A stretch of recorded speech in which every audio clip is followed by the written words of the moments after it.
Seriously guys, of all the games that compose the Megaten series, you chose the most overrated game for the bunch. Anyone says this is the big deal and everyone should play it. You know what? Fuck it. I'm not gonna be one of those monkeys. I'm gonna play this game and I'll show you that this game isn't as good as everyone says.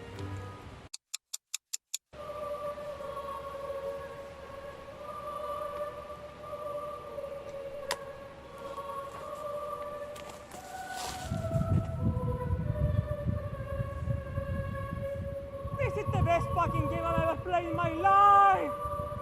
Shin Megami Tensei, a series that only losers with serious feminine affection plays, fuck off, has entries for any console that you are thinking of right now. Still, there is a particular one that is one of the most beloved consoles that has some of the best games from this franchise, the Nintendo DS. Devil Survivor 1 and 2 makes their debut here, games that became the first approach for many people to the Megaten series. I haven't played them yet, but I'm sure those are great entries. However, today we are here to talk about the video game that everyone thinks when the words Shin Megami Tensei and Nintendo DS are in the same sentence. Shin Megami Tensei Strange Journey. Strange Journey is fantastic. The art design, characters, soundtrack, and everything related to this game is awesome. And it seems Atlus knew this considering to remake this game for the Shin Megami Tensei 25th anniversary instead of remaking a game that actually needs it. One day, my little friend. One day. Sup guys, Carlos here. Welcome to another episode of Honest Verdict, where we will talk about the last SMT game released for the portable console, Shin Megami Tensei Strange Journey Redux, to find out how good or bad the game really is. And how am I supposed to do that? By talking about every aspect of Strange Journey Redux has to offer. Gameplay, graphics, story, characters, alignments, and soundtrack. As always, at the end of this video, I'll answer 4 questions. 1. It is a good video game. 2. Should you waste your time playing it? 3. It is better than the original Strange Journey? And 4. Is this the best Megami Tensei game of all time?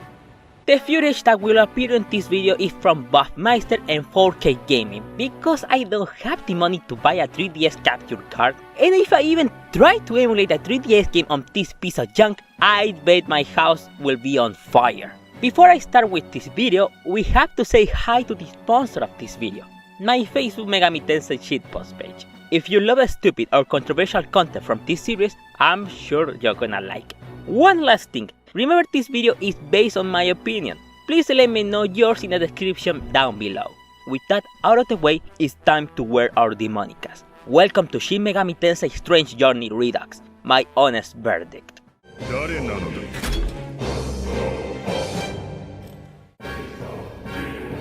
Strange Journey Redux gameplay plays exactly how it did in the original game, but with some quality of life improvements, but we'll get to that later. Just like in the older game for the series, the game plays from a first-person perspective, exploring the multiple sectors inside the Schwarzwald. Unlike those older games, however, the exploration isn't as slow as those games, and you even have a dash button to reduce your time exploring every new sector. And also on the lower screen, you have a map which will help you to avoid getting lost. Every sector of this game has a gimmick. Some of them involves invisible walls, dark rooms, hidden zones only explorable with the space shifter, conveyor floors that move the player in one direction, and we can't forget the one that made this game famous for the wrong reason. The fucking teleporters! Overall, the exploration might have some issues, but that is how the game was designed for after all. I'm aware the other aspect of this game don't matter to most people if the combat system is fun and engaging. So, how is the combat system? I gotta say, I like it more than I expected. The combat itself is pretty much the same as the most recent entries such as SMT4, but there are noticeable changes that make Strange Journey and its remake feel fresh and challenging. First of all, Tadano Hitonari, our protagonist, isn't customizable at all. Unlike SMT Nocturne 2.5, every time you level up here, the game automatically chooses which stat receives the points, making Tadano one of the most balanced protagonists of the series, which fucking sucks considering most of the protagonists from Megaten are heavily focused on physical or magic attacks, not both at the same time. And if you think things can get worse than this, you also have to deal with the shocking truth that Tadano can learn skills from demons as well. If you want to grant him magic skills to exploit enemy weakness, you have to constantly change his gun. Every gun in this game has different skills that go from elemental bullets to debuff attacks. At least there is something that only the Tadano from Strange Journey Redux has compared to its counterpart from the original game, the Commander skills. The Commander skills are one of the multiple additions the 3DS version has to offer. There are two categories of Commander skills, the manual and automatic ones. Some of them are easy to find while others are hidden in some parts of late game sectors. The manual commander skills can be used during Tadano Hitonari's turn. Depending on how powerful the command is, you will have to charge for a specific amount of turns to be used again. Some of them go from increased attack power during that turn, enduring a fatal blow for your team during that turn, nullifying debuffs for 3 turns, nullifying element status for 3 turns, and so on. The Auto Commander skills have a chance to trigger every time it's your turn to attack. We have one that gives attack priority for the whole party, cures a random ally from an ailment status, reduce ally skill and pick consumption to 0 for that turn, and finally, increasing every stat from your party by 1. Considering what Atlus decided to do with Tadano Hitonari, we can conclude that his main role is just to exploit enemy weakness and especially keep the party alive and safe. He might not be a powerhouse like Kazuya or Demi-Finis, but his role to support the whole party makes him a unique protagonist. And the main battle mechanic that is present in this game helps him to not stay behind, the co-op attacks. If you or any of your demons exploit an enemy weakness or hit a critical attack, if you have the app equipped, the rest of the party will do a follow attack only if they have the same alignment as the ally who exploit the weakness. Which means choosing demons from the same alignment as Tadano Hitonari is always the best strategy to do massive damage every time you exploit a weakness, especially against bosses. Definitely a great mechanic which makes the lack of classic Preston system not feel that drastic. Wish I could say the gameplay of this game is perfect, but there is a major flaw that bothered me when I play it, and that is the Demon Fusion system. Fusing demons in this game works very similar to how it works in the older games. You can do a normal fusion or a special fusion to get the special demons. And in this game, you can choose which skills you want to inherit to the new demon, which is extremely helpful. But there is one slight problem. There are some occasions that you won't be able to give the skills you need for some demons. For example, if you try some buff or debuff spell to a demon focused on physical attacks, the game won't let you inherit those skills. The only way to give any skill you want for any demon for this game is by using a demon source a demon gives you once you use that demon for a short period of time. This mechanic sucks ass. Although during your breakthrough, you are gonna find passwords that will let you summon special demons after writing them in a compendium. And if you really want to break the game, you can use a demon calculator on the internet to create the most broken demon ever seen. You can use any demon, give it the most broken abilities and choose how powerful its task will be. Once you exploit this, however, the game's difficulty is going to be a joke. As you might realize at this point, I haven't played the original game yet. So, to tell you what are the most noticeable changes or additions this game added, I have to read it from somewhere else. The changes were: Atlus redesigned the characters to look more modern. If it is a good or bad change is up to discussion.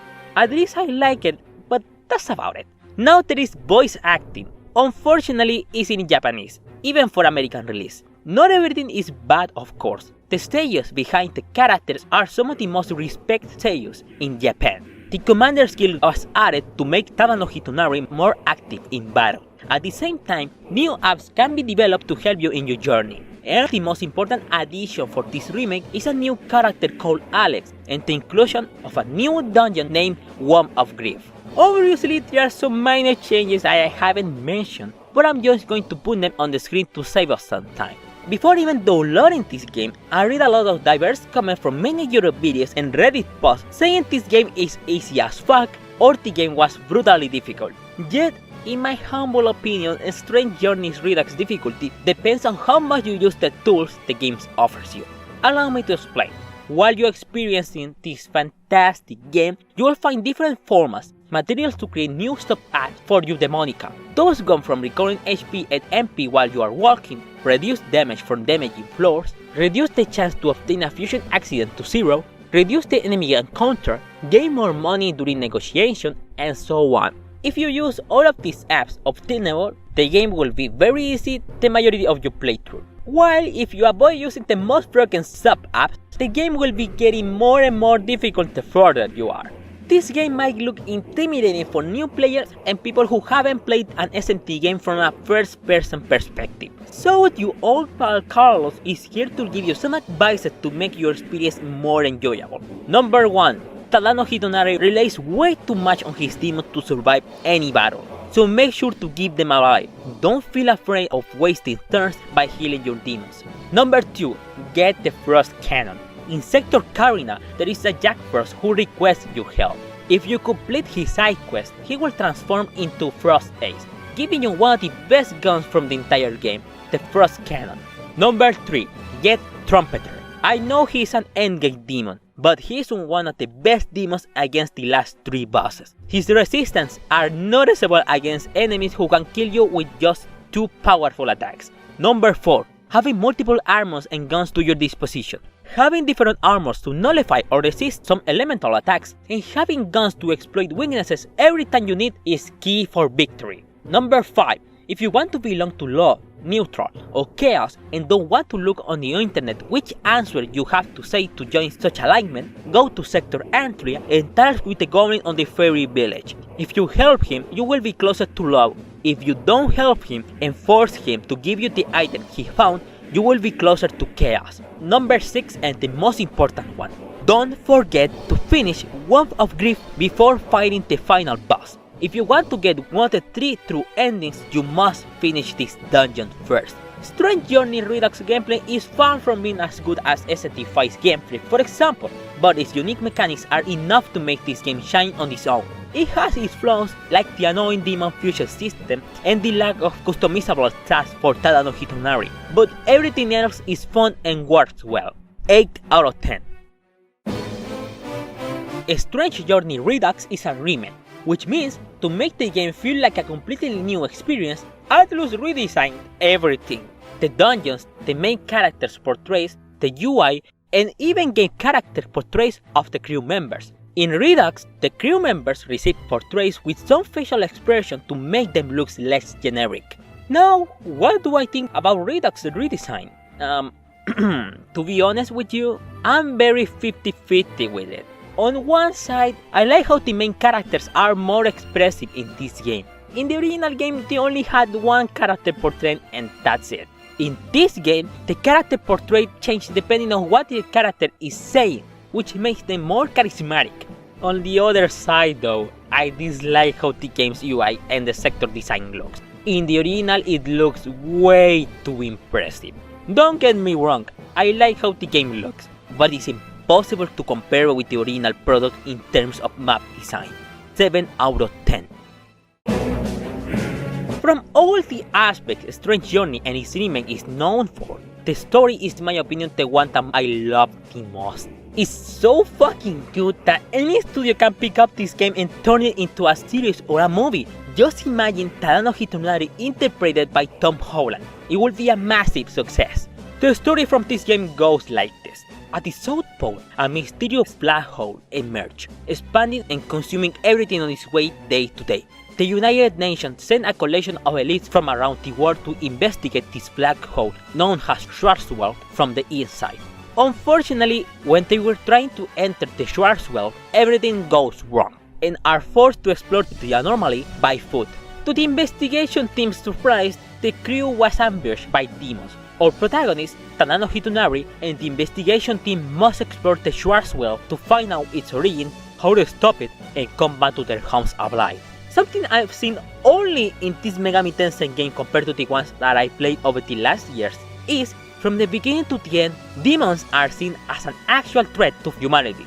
And the fact that some demons escape and are threatening civilians from all over the world while they are exploring the Schwarzwald builds more pressure to them to stop this world threat as soon as possible. and the story progression is so well done that you will end up anxious to know what is going to happen next. There are some stupid moments where you are exploring a sector and feel very immersive for its atmosphere until you receive a command to come back to the main ship, which sucks ass. But the rest of it, freaking awesome. One of the best stories I've seen from this franchise. Therefore, a 10 out of 10 is well deserved. What is an excellent story without incredible characters? Strange Journey's main cast is, and I know I've said those words way too much, one of the best from this series. Tadano Hitonari is the typical silent protagonist who doesn't have a personality, so I can't say too much about him. Commander Gore is the leader of the investigation team, a respected person with leadership abilities and a spirit to fight until the end.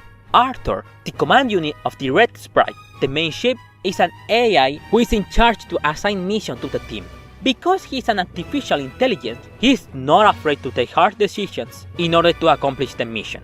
Selenin is a Russian scientist who is in charge to research Schwarzwelds through nature. Jimenez, a half American and half Mexican private contractor, always gets everything done, without caring for his own life. And exclusively for Strange Journey Redux, we have Alex and her AI companion George, a duo whose mission is to hunt down Selenin and Jimenez, and especially Tadano for reasons she explains later in the game. I'm sure many of you are going to say that both Selenin and Jimenez aren't a big deal, but remember we are talking about a Strange Journey Redux, and what they did to these characters in their true endings is fantastic. Alex is like the least interesting character from the bunch, but the assistant of the main characters and the investigation team's crew really outshines how boring Alex is. A 9 out of 10, in my opinion, the proper grade for Strange Journeys Redux characters. Say the line! Carlos. Strange Journey Redux has some of the best alignments for the Megaten series. I promise I'm not saying the same fucking line because I want to finish this video as soon as possible. I'm serious about it. The original Strange Journey had decent or at least good endings, but this game includes the original 3 endings as well as adding 3 improved endings for Law, Neutral, and Chaos. And I'm not the only one who says this. The new Law and Chaos endings are known for being some, if not the best from this series. And saying this is not something to take it lightly considering how tough and extensive the competence is. The rules themselves are quite interesting. Without getting into spoilers, choosing Law or Chaos and going for the true versions of those endings will result in Selenin or Jimenez questioning themselves if what they are doing is best for everyone, and if there is something they can do to create a world fair and square for humankind. A self-reflection that a few Law or Chaos heroes has done over the past 30 years of Megaten games. As I said at the beginning of this video, I went to the true neutral ending first, which there isn't a huge difference from the original neutral ending, but the change Atlus did was good enough. Once I finish playing My Intention 2, I'm planning to rush this game to get the other 2 true endings, but at least from my personal experience, the alignment system from this game is awesome and never disappoints. I can easily compare with SMT2 alignment system for how good it is, 10 out of 10. I've been talking about only good things about this game. I suppose it's time to talk about its worst aspect, the soundtrack. The soundtrack was composed by Shoji Meguro in the original and Tokishi Konishi in Redux. Both are well-known composers from the Megaten series, and their most recognizable works can be found in the Persona series. Are you curious to know how the soundtrack from a video game focused on fighting against the unknown sounds? Me too. Let's listen to some of these tracks then.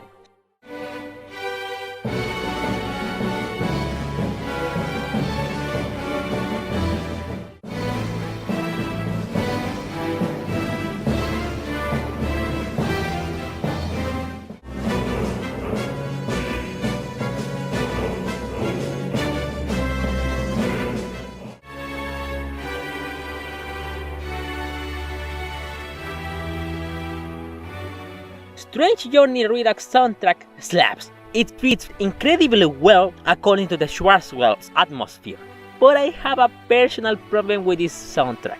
While you are enjoying this game, the music slaps very hard, but there is barely any music from this game that can be listened and enjoyed outside of the game. I know that is just a personal problem, Who in his right mind listens to Megaten music while he's walking on the streets? I love the Strange Journey and the new tracks its remake added, but I would prefer listening to SMT1 or 4 soundtracks first. 8 out of 10. It's finally time to add the grades I gave for every aspect of this game to find out how good or bad it is. We have 8 on gameplay, 7 on graphics, 10 on story, 9 on characters, 10 on alignments, and 8 on soundtrack, which gives the total of 8.6 out of 10. Let's round it to 9 to make things cleaner, sharing the place with both SMT Nocturne and Persona 3 Portable. And before you ask, yes, I changed Majin Tensei 1's place even though I said it was a 6 out of 10. Why I did it? In the future, I'll talk about a particular game that made me open my eyes to this spin-off series. Now I'll answer the questions I said at the beginning of this video. Is Strange Journey Redux a good video game? Hell fucking yeah.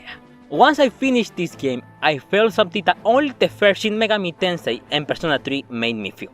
It was the sensation that I didn't want to finish this game. Not because it was a bad video game, it's because I had a great time playing it. Should you waste your time playing it? If you love the JRPG genre, and especially the first person exploration, you are gonna love this game. It took me around 80 hours to finish it, but I enjoyed every single minute of it. It is better than the original game? Answering this question is tricky. As I said before, I haven't played the original game yet. However, by taking into consideration what I've said over the past, 25 minutes, we can agree that this remake offers changes that improve the experience by a lot. Except for the art design, nothing will surpass the art direction Atlus took with it. It is the best game for the franchise? If the last question was tricky enough, answering this one wrongly would be the last nail to kill my channel. After discussing for over 1 hour, I came with this conclusion. Strange Journey Redux is the best game for this franchise if Shin Megami Tensei 1 and the sports don't exist. Megami Tensei games never disappoint. Every game I played over the past year has been good or fantastic. You know, it seems I'm forgetting something. I can't remember what it is, but it seems I forgot someone that I shouldn't have forgotten. Motherfucker, you doomed us all. Satan? What's wrong? Look behind you, asshole. Oh, you gotta be fucking kidding me! It has been a whole month since I uploaded the last video. It was quite heartbreaking that I didn't get the views I was expecting. But hey, that is how things work for guys who upload one video per 3 years like me. Making this video was surprisingly fun. Strange Journey Redux was definitely a video game that surprised me the more I played it. So, what is next on this channel? I still have to make the Kyoku Megami Tensei 2 video and I'm about to finish Majin Tensei 2. So expect more honest verdict videos before getting another top 5 or comparison video. I know I said this a lot of times, but thank you so much for watching this video until the very end. I will see you in the next one. Goodbye!